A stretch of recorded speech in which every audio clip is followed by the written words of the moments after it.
Hey, good morning, guys. How you guys doing? This is Keon Corniff, also known as Mr. Finance, and today I want to take the time and the pleasure to actually talk to you guys about how is it that I educate families using the Saving the Future book and the workbook, right? What is it that I'm doing? What is it that I'm saying? How am I saying it? How am I structure it? How do I duplicate this process within my business partners? And how do we make it fun, right? So one of the things that I'll tell you is that I have a method that I use, and it's very, very simple. I'm not sure if many of you guys learned it yet or if you guys even understand it yet, but it's called the 5 C's. Now, in order to run the 5 C's and understand the idea of what is the 5 C, the 5 C is always the presentation, right?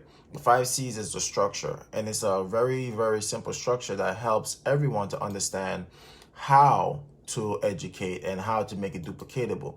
The issue is that we see a lot of time in today's days that many people want to educate, but it is almost like the message come off differently in many different forms. So with using the Saving the Future book and the workbook, it helps us to, the message always remain the same and the concepts is more important. We don't really talk too much about products, but we also explain a lot more about, like I said, concepts. Because if you understand concepts, you understand what products you would need in order to create different things that you want to accomplish in your life. So one of the things I talk about, the first thing we do is that we use the 5 C's as a guide. The 5 C's what guide us, right? And this is something that a lot of my business partners have learned, and it's something that's very simple. And today I'm going to share with you that skill, right? So you guys know I've been sharing skills with you guys numerous of times, sharing all the ideas, understanding on how to educate and how to make it very duplicatable. So first thing first, it's called the 5 C's. I want you to write this down, 5 C's. So the 5 C's is pretty much your guide. What you got to make sure that you get across to everybody that you educate is, number one, you got to connect with them. Now, in order for you to connect with somebody, you got to use something called form. You can't just sit here and just start talking about what we do, our campaign, and all these things if you never connect with people. Today world, we need to start staying connected. We start caring about who we are, and we got to care about who we're talking to. So that's why you got to use form. So I like to introduce myself because at the end of the day, these people, yeah, they came to listen to us about finance, but they still don't understand who you are. They don't know who you is. They don't understand what you're about. So it's important for me to make sure that everybody that sit in front of me or inside of my class or at my centers, they got to know who I am. So I take the time to introduce myself and I form myself to them. I let them know about me and my family. I let them know about what is it I used to do for work before I did this full time as a campaigner. I let them know what I like to do for fun. And more importantly, I let them know what motivates me. And I let them know what is the things that, why I joined this campaign. You see, people got to learn and understand, why did you want to come and learn? Why did you want to join, right? And those are things that I share. So I make sure that I form myself. I introduce myself in the right manner. And like I said, in a duplicate setting. Now, after I connect with people, I got to let them understand how to connect with our company and who we are as a company. It's important for people to know the history of our company. I have nothing to hide. I'm not ashamed of anything that our company is. Our company is a great company. I think I'm a part of one of the best business platform and one of the greatest company out there. So it's important for me to let people know the history of our company. So I let them know about our parent company. I also let them know about Transamerica, who serves as our financial department. I let them know about, as I said, Aegon being our parent company, Transamerica being our financial department. I let them know about World Financial Group being our marketing and distribution division. And I also let them know about the fact that I'm a part of World System Builder, which is pretty much like our education division in our firm. And that's the thing that I want them to understand. I want them to know who we are as a company. And they got to know the history of our company and know that's a very strong one and a very credible one at that. So I make sure that they understand that. The next thing I let them learn about is the third C, which is the concerns. It's important the families learn about what are some of the concerns that people out there are facing. And if you don't let them know what is going on out there, then how can you inform them? So it's important for them to learn about what's going on with the retirement crisis and the fact that people can retire, but it's staying retired. We have a staying retired problem. It's important for people to learn about the education crisis that we're dealing with right now. The fact that people cannot, you see kids are coming out of school with a lot of debt. Student loan debt is becoming a major problem. It's such a big problem. So I got to let them know about the fact that tuition costs are going to keep rising every year. These are concerns that is important, especially for parents. Now, the other concern that we got to talk about is the spending crisis. And we look at the fact that we have a big spending crisis. People spend more than they earn. And the fact that, when you look at our country's national debt, our country spends more money than it actually earns. And I let them know about that.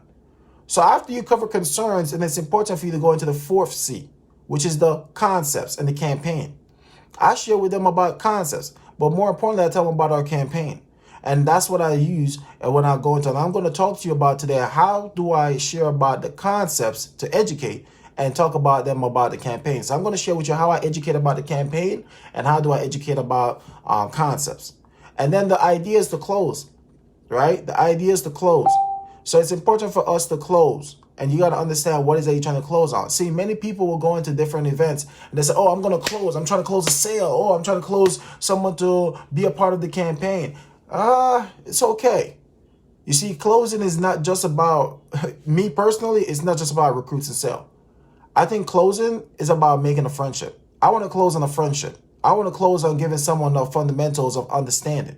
I want to close on a client, right? So my thing is this, when I close someone that said they want to join this campaign, I'm closing a friend, a partner, right? Someone that I look to as my right hand or my left hand. I close a partnership.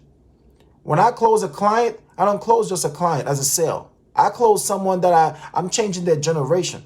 So I'm closing on generational change. I'm closing on generational wealth, right? When I close someone to be in a workshop guest, I'm not just closing someone to go to the workshop. I'm closing a student. I'm closing someone that wants to seek understanding. I'm closing someone that wants to learn more. That's what I'm closing.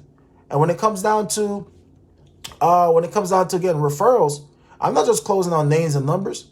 I'm closing on someone that giving sharing campaigning.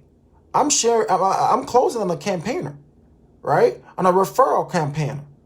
So they're campaigning with me by sharing referrals, people that they want me to educate on their behalf. So that's what I'll close on. So when people say they close, you got to know what you're closing on. What's your intention for these people? It can't be just sales and recruit. It can't be just a sale and a recruit. You got to have better intention for them. If someone joined me in this campaign, they're my partner. If someone become a client of me, I'm generational wealth.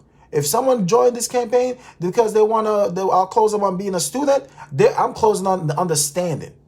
I'm closing, right? And that's the idea behind it. So those are the 5 C's. But like I said, on the 5 C's, you got to understand the concept and the campaign. So how do I educate using the Saving the Future book? And how do I use the workbook to educate? So here's what is important. While I'm educating, I go through a series of pages. And I choose these pages particularly for a particular reason. Now, the reason why I use pages, and I'm going to give you page numbers. I use page 1. Okay. I talk about what is some of the statistics of what's happening out there. It's important to share with people what are the statistics about what's happening. So that way they can get better understanding. I then go to page 6. I turn to page 6 and I go over page 6 and talk about the goal. Now, it's important for us to let people know what is our intention. What is your intention for them? Why are you trying to educate them?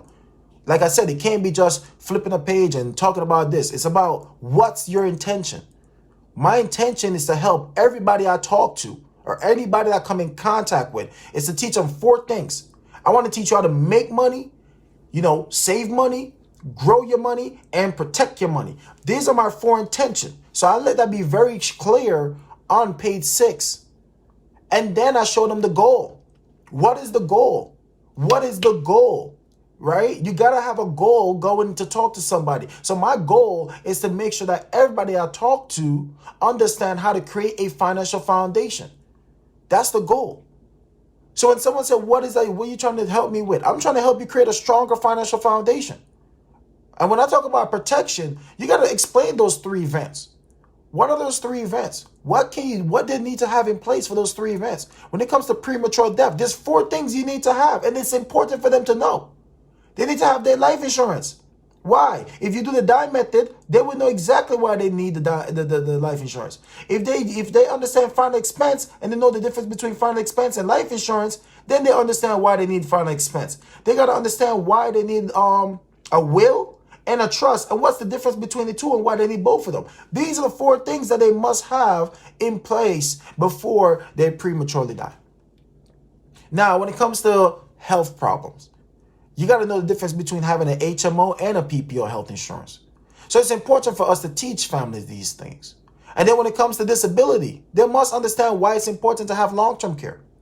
So these are the things that I let people understand so that way they have better understanding about creating that financial foundation and why protection is the first thing they got to work on. Now, the next thing when we talk about debt management, I let them understand that, hey, we could help you consolidate your debt, but we could also teach you how to eliminate your debt by using a debt roll-up program. So I explained to them about why eliminating debt is important and how to do it. Because two things that could hurt their credit is bankruptcy and even if you use the wrong method of debt consolidation. Right? It's important to educate people about this. Now, the next thing we educate them about emergency fund. But how do you educate about emergency fund? Yes, we tell them that they need to have 3 to 6 months of emergency fund. But did we ever help them to understand how? Now, do you understand that it's important for them to live on a budget? So I teach my clients, my students, my members how to use the 50-20-30 budgeting formula, right? I teach them this because in order for them to get better, they got to understand this simple concept. They got to understand this simple concept. And then more importantly, when it comes down to investment, do we truly understand about investment? Do we understand what are the things that you got to learn before you start investing your money? You got to understand 2 things about investment. You got to know what is your risk tolerance and you got to know what is your tax tolerance. If you understand taxes, you know where to invest your money and save it. Because you can't just make investments solely on growth. No, you got to make investment choices based upon the understanding of how my investment going to be taxed when I need it. You got to make investment choices based upon what is the risk? What is the risk? And what is my tolerance towards which risk am I? Am I a conservative, aggressive, or etc.? Right? These are things that help people to know. So I let them know that's the goal. My goal is to help you create a financial foundation. Now, with every goal, it requires a plan, right? So then I introduce them to page 7. I said on page 7, I break it down to them again. I said my goal is to help you to understand how money works. That's the plan. So the plan is to teach you the wealth formula.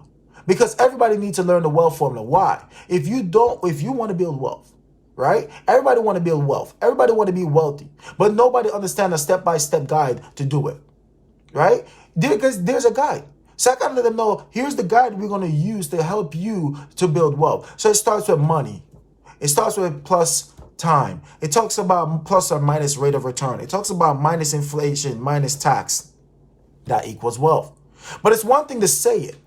But it's another thing to explain the wealth formula. Do we explain the wealth formula? Do we really, really explain the wealth formula? Do we show them an action plan to explain the wealth formula? Do you explain the money part? Do you explain the time? You see, the book was written with such understanding. But the question is, how many of us truly understand?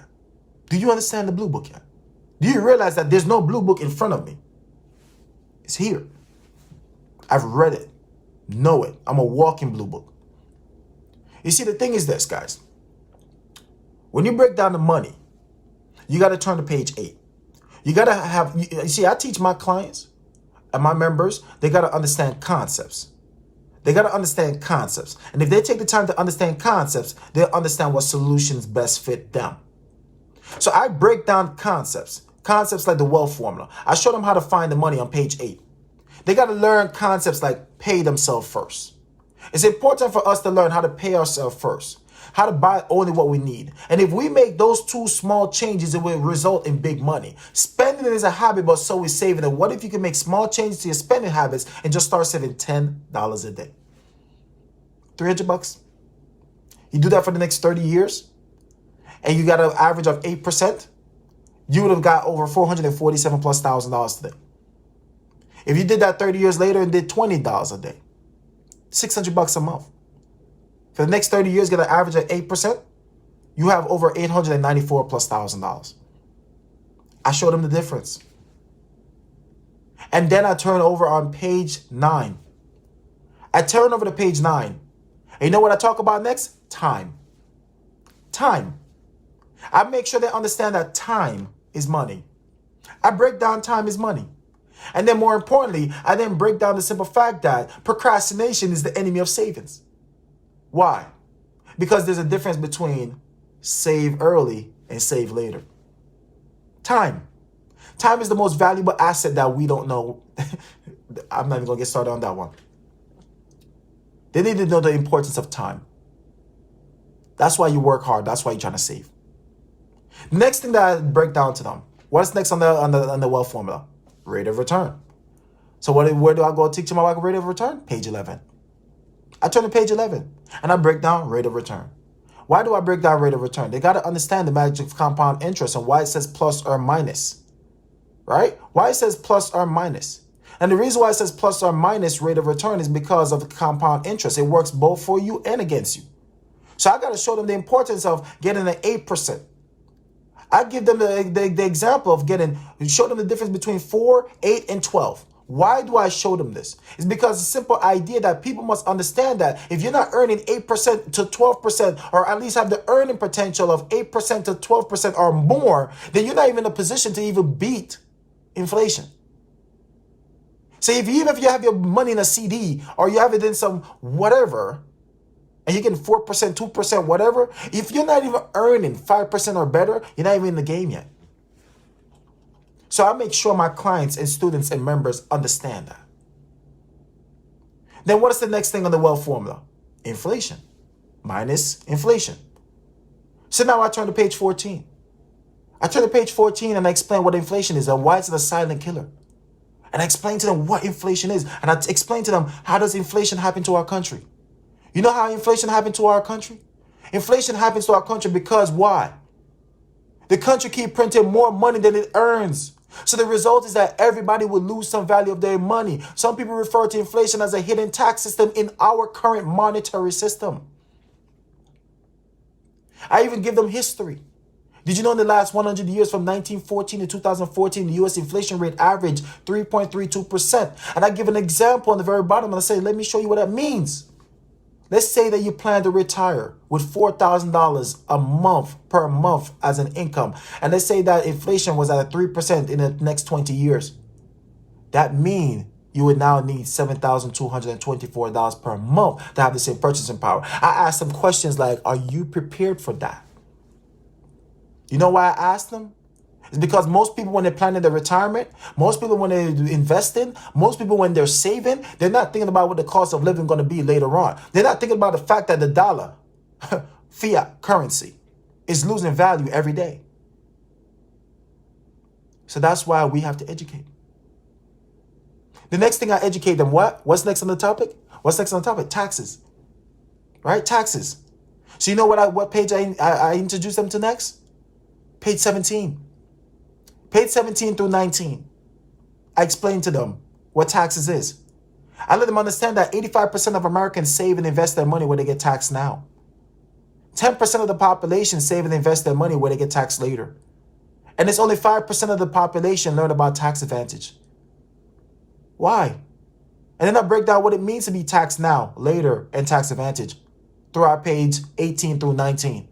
And I asked them the very question on the very bottom of page 19. And I said, hey, before or after, when do you want to be taxed? And I asked one simple question. Can any of you that's watching this today, can any of you predict what taxes will be in the future? Because the last administration was at a 25%. The current one coming in, 60 plus. Well, I know if you make over 200,000 or more. But just to give you a roughly idea, right? Taxes change. Taxes change over the years, right? Since the first ever implemented income tax when the Federal Reserve was created in 1913, the first income tax was at 7%. During the Reagan era, it was over 70%. You see, you got to understand taxes if you understand where to save and invest your money. And then you got to look at another thing, right? What is another thing you got to look at? You got to go to page 21. Page 21, can you build wealth? The answer is yes. It is very much yes. Because when you look at the end of 21, what does it break down to you? It breaks down how to use the wealth formula. You see, guys, it gives you an action plan. It says, number 1, spend less, save more. Number 2, invest your money long enough to allow the interest to compound. And then number 3, it tells you that the rate of return is very important. And number 4, go there, 21, page 21. I hope you guys are following these pages so far. Right? And then when you're done with 21, you guess which page I go to last, to close out in the Saving the Future book. I go to page 78. Why do I go to page 78? I go to page 78 to talk about the 4 questions that people must learn to ask when it talks about investment and saving. Before you invest and save your money, you got to know the 4 questions to ask. Number 1, can my money potentially grow to achieve my goals? Number 2, is my money safe enough? Number 3, does my money give me tax advantage? And number 4, is my money going to get protection? Aren't these the 4 questions? Aren't these the 4 things that we can help families with? And then we'll go over the 10-20 formula. And that's when I close my Saving the Future book. Done. Educated. They now understand how to save their future. But I'm not done yet. Because now I got to introduce them to our financial foundation educational program, which is the workbook. Now I open up my workbook. And when I open up my workbook, I ask them the question that's on the very first page. It says, hey, is money controlling you or do you control your money? I ask questions. I say, how you feel about that question? And they say, yeah, 50-50. Most people say it's 50-50. I agree. It could be 50-50. But more importantly, it's not just a question, but it's about what is it that they're going to learn in our financial foundation. Number 1, they're going to learn how to make money work better for them. Right? Number 2, they're going to learn how to protect and preserve their money. They're going to learn all these things. And then after that, I go to page 2. I flip over to page 2. And I explain to them all the workshops that we provide. And I let them understand that people must learn that our workshops, this national campaign for financial literacy, is not just some hokey pokey thing. It is serious. Serious for me. Is it serious for you? Is it serious for the people that you're trying to educate? Is it serious for the people you're trying to empower? It is very serious. And we got to take it serious. That's the reason why I let them know about our workshops. I let them know what each workshop is going to cover and how it can help them. And at the end of my overview, when I'm done explaining to them about the workshops and how to educate the concepts and all those things can help them, guys, I simply ask them 3 questions. I asked them 3 questions. I said, hey, what is it that you want to learn more about? Would you like to learn more about how to become a client and you learn how to work on your financial foundation and understand the wealth formula? Or do you want to become a educator where you want to learn how you can become a certified educator as well and help us on this campaign to educate your friends, your family, and many other people? Or number 3, do you want to learn how to become a student where you can get access to our coaching program and our workshops? What do you want to learn more about? Right? That's what I ask people, what they want to learn more about. Because it's important to give people options so that way they can make choices. Right? So I know many of you guys have been asking me how I educate, how I use the Saving the Future book and the workbook to empower people with this knowledge. That's exactly how I do it. So I hope today helped you. I hope you learned a lot. I hope it gives you a lot more insight about how you can educate people on the go, even with your blue book and your Saving the Future and your workbook. And always campaign and campaign with pride, right? So thank you guys. My name is Keon Corniff. For those that don't know me, some people call me Mr. Finance. And I just want to leave you one more thing. You're now one decision away from changing your future for the better. So always remember, the choice is definitely always yours. All right? Have a blessed day, guys. Peace.